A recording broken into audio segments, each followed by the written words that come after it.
Good morning. It is a good morning, actually. How about that? It is sunny. It's a little cool this morning. It's going up to 70. I told my husband it's not fair that he gets a 70-degree day on his birthday. I don't ever get that, or rarely. So, anyway, I want to show you, I finished that practice piece, the quilt practice piece, and I was trying to make a point there. When I started that, I thought, I've got to get back to practice. So I don't think I can do my quilt yet because it's more physical, but I need to just get back into the groove, so to speak. Oh my word. I started, and all of a sudden I was coughing and I was choking. I tried to stop, and you have to stop for 5 minutes, and free motion quilting has like a momentum.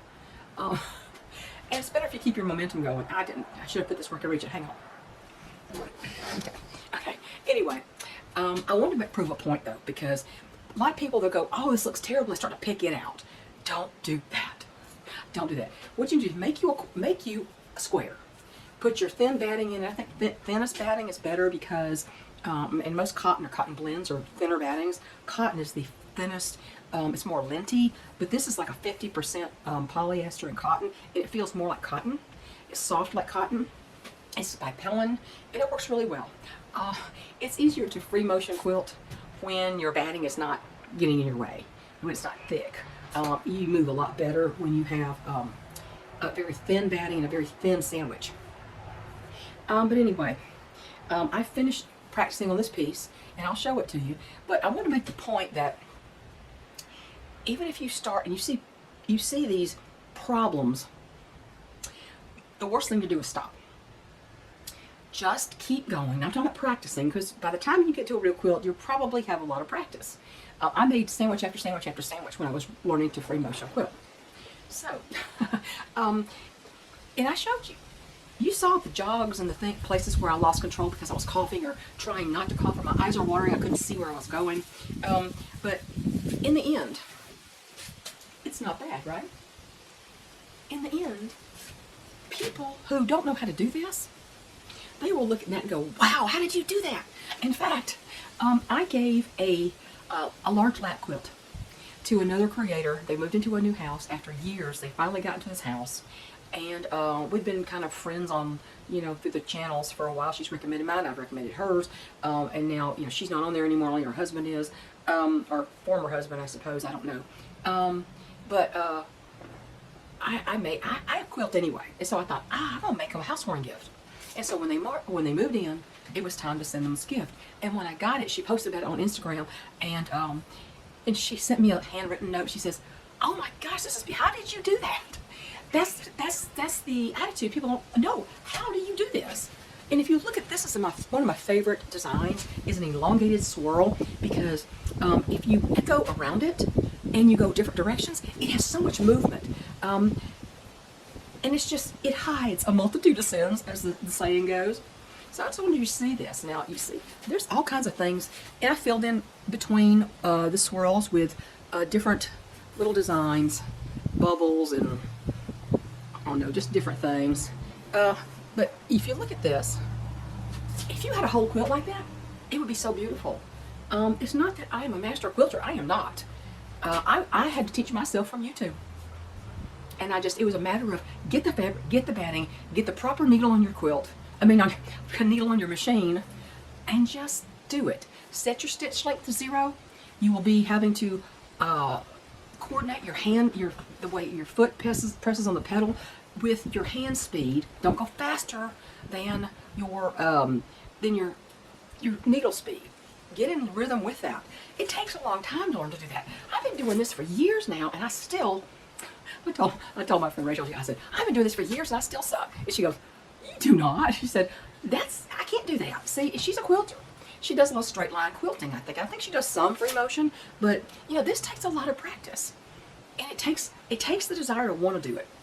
And I just want to encourage you that even though you saw the little mistakes I was making because I was coughing my head off, in the end, nobody's going to know. They're just going to think this is very impressive. So that was the point I wanted to make about the quilt and learning free motion quilting. You just have to make you some practice sandwiches and just do it. Work on one design or 2 designs at a time, and just try to perfect them, or at least learn your version of them. So that's all I want to say about that. I posted in the community section, Bodhi. I had the little mystery thing about Bodhi. Well, let me tell you, yesterday I gave him some of our tuna salad, which is made with 100% avocado oil mayo, and I had a lot of eggs in it. It had a great number of, I can't speak today, just for my brain, I think I coughed all my brains out, honestly. Had a lot of boiled eggs chopped up, you know, and it's the seasonings and all that. So, I thought, well, it's fish. And I had some sardines, and I added some sardines in there too for mine, and I took some to Bodie. And he dove in like like fish was the best thing ever. Let me tell you, chickens love protein. They love animal protein. Vegetarian chicken feeds are not for the better health of chickens. Because most of these people most of these chickens fed, they are people, they're chicken people to me. Most of these chickens who are fed commercially are fed a vegetarian feed. It's not their preferred feed. I can give them ground hamburger meat and they dive on it like nobody's business. They love fish, they love beef, they love chicken. You're like, oh, it's carnivorous. Well, good God, they would eat each other if they had a chance. You gotta wound them when they pick at the wound until they kill it. If they're allowed to keep doing that. They see red, they go after it. It doesn't matter if it's one of their own. Chickens are like that. The chicken world is a brutal place. It's a savage place sometimes. But he ate that. And then my husband fried me some eggs, and I don't like the outer edges being crusty, so I cut those off. I know I'm picky, but I figured, why eat something I don't want to eat? So I actually chopped those up a little bit more and gave it to Buddy. He went over that. He went crazy about that. Later today, he's standing up. Well, today, we go in there, and I took him some more of this tuna. But what I did was I took vitamin E gel caps, and I just tear the end of my teeth and I squeeze it onto his food, onto his tuna salad. He ate almost the entire thing. And this is a chicken education thing right here. Vitamin E and selenium, as my friend Cosmetti reminded me, they're often used to treat wry neck. Wry neck is when the neck turns like this, and a lot of silkies suffer a lot with wry neck. It can be a vitamin deficiency. It can be from an injury. It can be from other things that are really much more sinister than that, but generally it's just a malnutrition of sorts. Now, Bodie eats the same thing everybody else eats in this whole bar. He's the only one that's got a problem. But he could have got hold of a toxin. I don't know. Remember when Bash was ill back in 2019? And it was a mystery that we didn't know what was wrong. He wasn't respiratory, but he looked like he was going to die. And I just took care of him, and he eventually snapped out of it. And I never figured out what it was, but his symptoms were very similar to lead poisoning. How he would get lead around here. I know the bullet casings, but he'd have to eat a whole lot of those to get lead poisoning, I would think. Anyhow, but they're all gone now. I think over the last 22 years, we picked most of them up. They're gone. So Bodie ate a lot of stuff yesterday. He had appetite, and he was drinking water. Well, this morning, he dove on that tuna, and let me tell you, he ate almost every single bite of it. My husband put some scratch back in his little yogurt tub he eats out of in the cage, and he ate that. And he is walking around. He is looking outside the door. He's standing up a lot. He's walking all over the cage. You can prove it. His neck is still turned a little bit. And I thought, wry neck, I thought, well, the reason I thought about this was because with my original flock, and I got my chickens in January, I think 2005. My first chickens ever. Before the year was up, I had a broody hen, no rooster. I think she might have been 7 months old and she went broody. She's a Buff Orpington hatchery girl. And there's no rooster and no reason for her to sit, but she was dedicated. I even put bags of ice under her rear end. She'd sit on those. I could not break her up. All the advice about how to break a broody hen, it didn't work. So she sat. 3 weeks went by, which is the normal time for eggs to hatch. And I noticed if she wouldn't get off the nest by herself, I'd have to go take her off, sit her for the food and water, and I'd watch to see if she was eating. Now, sometimes you can't tell if a chicken's eating. They can peck at food, and if you get real close, you'll notice they're picking it up and dropping it. They're not really eating it. They look like they're eating, but they're not. Well, I guess she was doing something like that. I want to get back to that nest. And one day she's sitting, and her head's going like this. Just kind of like this, and she's kind of shaking. I said, oh my God, what the heck is she doing? She's starving herself to death or something. And so I go take that to the forum, to the backyardchickens.com forum, because this is my first flock, and I've had them, 7 months or so. And there was a very long-standing member, guy was named Wes. He lived in Texas, and he said, here, this is what you do. He said, you get a vitamin E gel cap and you squeeze that directly into her beak once a day, and he said, get a syringe and make sure you are getting that water into her. And within a day and a half, she quit being broody and she was not doing her head thing anymore. And when I thought about that, I thought, dang, why didn't I think about that before? Now, Bodie hasn't been like this for long with the neck thing. I started noticing something was wrong with him at the end of October. That's a long time ago. He's been going downhill steadily since, and this neck thing has only been like that for, I don't know, less than a week maybe, or about a week. And I thought, well, if it helped Sonny, her name was Sonny, maybe that's what I should do.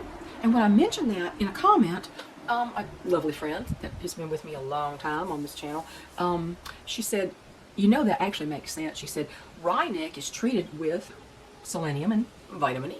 And I thought, this is what I have to do. So he ate. I put 2 gel caps of that. Now that's a lot of vitamin E. I put 2 gel caps on that tuna because I thought, well, I don't know if he's going to eat it because, you know, he changes from day to day. I don't know if he's going to eat it, so I'll just put enough on it so that he has to get some of it, right?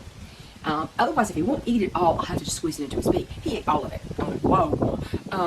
And he ate something else, he ate something else. And he's walking around, he's standing, he's looking outside. He's literally has interest in what's going on outside. So, I don't know that this is going to fix him. If he rallies because of this, now I had some polyvisol also. Not long after he ate that, we went back in the house. I went back to check on him. I had got, you know, had some store-bought eggs. Eggland's the best. They are not the best. My eggs are the best. Eggland's the best.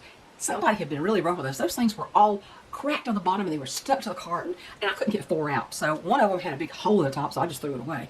I don't know about the bacteria in there. And the other 3 I cracked in that carton and dumped it out into a bowl.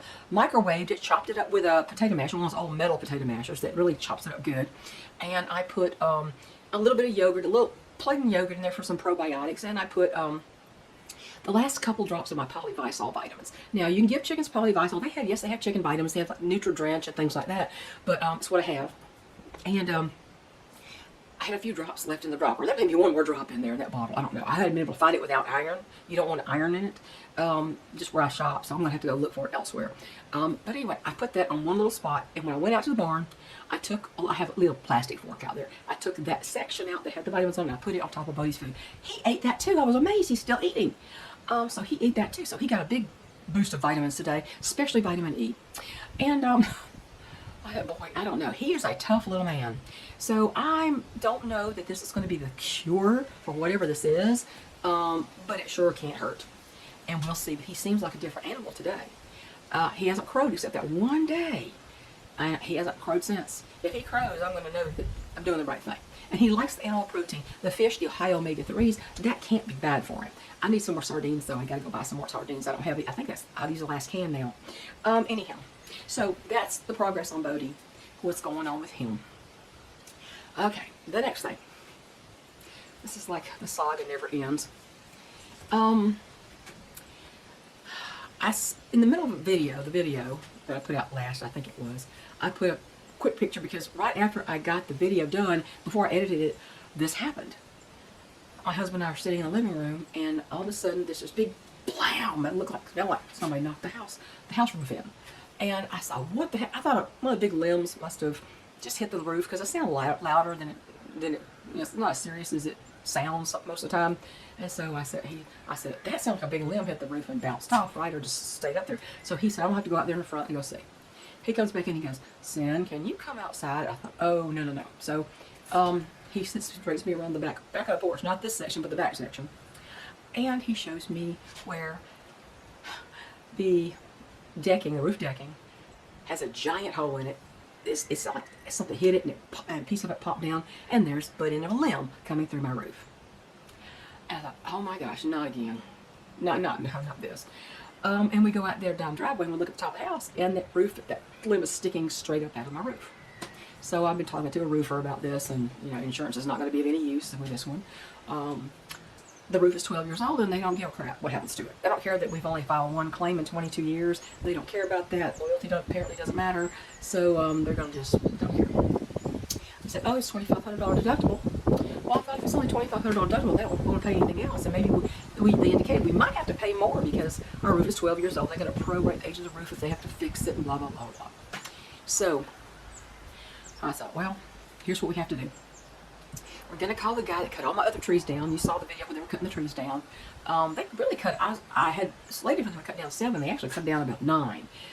It was not a bad price for, in the suburbs it would have been a steal. because it's very expensive.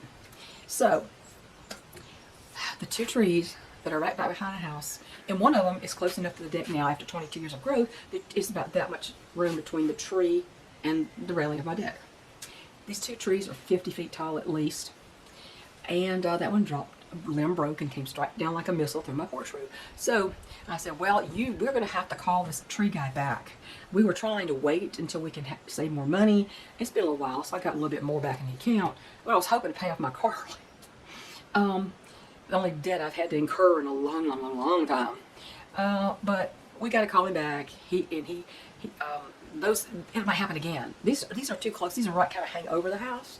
I'm not touching it. They're too tall for anything to touch it, but they're way above there, and the limb breaks and it comes straight down. And it just didn't bounce off this time and went straight in. So I said, I don't want that to happen again, especially if I ever get a new roof. So call him back. Let him come in here and say what he's going to. These 2 are tricky, not because of the height, it's because of the height and that they're that close to the house. However, the problem is from the house down to that road that I call the power line easement road. It's really a road, but it has no street sign. I know it has a name. I didn't know it was a road when we moved here. It was so covered with pine trees. But there's a power line, an overhead power line. So a tree cannot fall that direction towards the power line easement because power lines are right there. And I have a picket fence around the backyard that I put up for my dogs when we moved here. So wooden picket fence that goes around. So how's he going to avoid the roof? The picket fence, which I think I'm going to have to cut that whole section out, I believe. I think that's what's going to have to happen. I'm going to have to cut it, destroy my fence. So he can let it fall that direction. It can't fall in the other direction. And he can't, my septic is over there, so he can't get his equipment on my septic field. And I don't know how he's going to do this, but he's coming this afternoon to tell us how much it's going to cost. And I'm thinking it's probably going to be a whole lot more than 2 trees did this time, because these are very tricky. It takes a professional. He's been doing it all his life, and he's a young guy, 30s I think, 40 maybe. And he did some bush hogging for us and did the trees and all that, and he did a good job. So he's coming this afternoon to see how much more money is going to have to fly out of my pocket before I get the roof patched. So anyway, life happens. It's just what happens. And when it does, you will be very happy if you have saved cash and you have enough to cover what has happened. No, I don't want to spend it on that stuff. You think I want to spend? It's no fun. It's no fun. I don't want to spend on that. I'd rather spend it on renovating a building or something. I don't want to spend it on that. I don't spend $5,000 on 2 trees and a roof patch, but that's kind of what's probably going to have to happen. I don't know if it'd be 5, but So that's the deal about the tree limb through my roof. I don't want it to happen again. I just don't want it to have to happen again. I'd rather put off trying to get a whole new roof for a while. This roof is not terrible. The reason is there's a little leak up here, and it's not an all-time leak. This is the eastern side of the house over here, and when the wind blows the rain against the house, there's some flashing that the restoration company's contractor did not do right, and so that's what's going. It's kind of leaking behind it, coming. If the rain hits it just right, it'll leak. It doesn't leak all the time. That's the thing. So that can wait. It's been leaking for 5 years, but it's very slowly. So anyway, it's not mushrooms growing on my ceiling or anything like that. Like that was when I moved here. Before we had this new porch put in, porch roof. Anyway, so that's what's going on here. I'm still coughing. I have a right here. My neck is killing me right here, and it goes up into my head. And if I touch it, it hurts. And I don't know what that is. Maybe some of the cough drops I was taking just to stop coughing in the middle of the night. I mean, they have some sugar in them, of course, and I don't like. This could be that I'm having inflammation from sugar. Because I haven't had it in so long that any little bit. It's kind of like your body goes, hey, wait, whoa, we don't want that anymore. We're going to show you how much we don't want that anymore. And you think that's crazy? Sugar causes inflammation. And I have a bag of sugar-free, but, oh my God, that's the nastiest stuff I ever tasted. Nasty. Oh, look, are you sugar-free variety now? And I thought, it says mixed berry, that's okay. I put that in my mouth, I went, oh my God, you took the sugar out and you didn't put anything else in there, did you? It's not at all sweet, it's gross. So the medication in there, you taste it, it's really harsh and nasty tasting. So it's like, I won't use those unless I am dirt poor and can't buy a bag of cough drops of some other kind, sugar-free or not. So anyway, I'm trying to think about if there's anything else that's going on right now. I don't know. I'm trying to get my quilting mojo back so that I can be reasonably sure I'm not going to screw up my quilt, my bed quilt. That quilt's pretty. I took it off my ironing board because I had to iron some fabric, and I put it on my bed and went, dang, that's pretty. I like that. I like the colors. It's not colors I have in my house much. I like it. So Um, anyway, so who are any of you people, I won't say ladies, but men do this too, men quilt too. Have you tried free motion quilting at all since I started showing you some of my videos? I mean, I have other people I watch do that, and I learn a lot from them. But, you know, the way theirs looks, it's not going to be the way mine looks. You know, because, like I say, I keep saying, our handwriting is all different. Why would my quilting our quilting all be the same? So, sorry about the stuttering today. I told my husband, I just have coughed my brains out. I'm just non-functional right now. I'm trying to be. I feel better. I feel like I'm more, I don't know, hopeful. I see spring coming on, right? And it's not coming yet. We're going to have more cold weather, but not as cold as January was. Oh, my heating bill was insane. I used the new furnace, the heat pump, more because it was just too cold. I mean, when it gets down to 4 degrees at night, it's just too cold not to turn the heater on at night. And the fireplace, you know, you can burn wood and wood stove, but it peters out during the night, and the house gets really cold unless it's set at something like 68 at least, you know, something like that. So it was, you know, the highest bill I've ever had. But January is always the highest bill I have during the year. Always, always, always. What else is going on? Is there anything else I need to say? I don't know.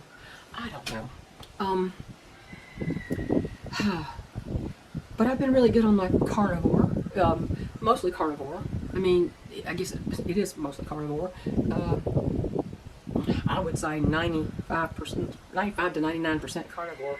Depends on what you call carnivore. Some people say if you're 70% carnivore, you're carnivore. Other people's like, well, you can't have a drop of cream on that. That's not carnivore. Well, it is an animal product. And I'm not especially sensitive to dairy, so I don't see why not, right? Anyhow, this is just another update. I've been gone for so long. I feel like I'm just sitting here rambling, but I just, you know, I kind of miss the interaction with you guys. Hey, Will, where are you? I usually see you around. Michael always pops in, and you know, I've had the best subs. They're just the best people. Y'all are the best people. The trolls, whatever. I don't have too many of those. You know, people with no life try to interfere with yours. That's the way it always is, isn't it?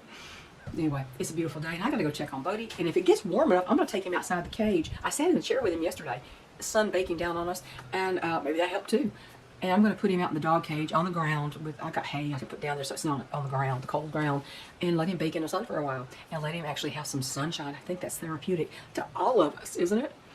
Anyway, God bless. Talk to y'all later. Have a great week. It's Monday, and let's hope we're not sitting here going, boy, wasn't it just Monday? It's Monday again. Time flies when there's drama, right?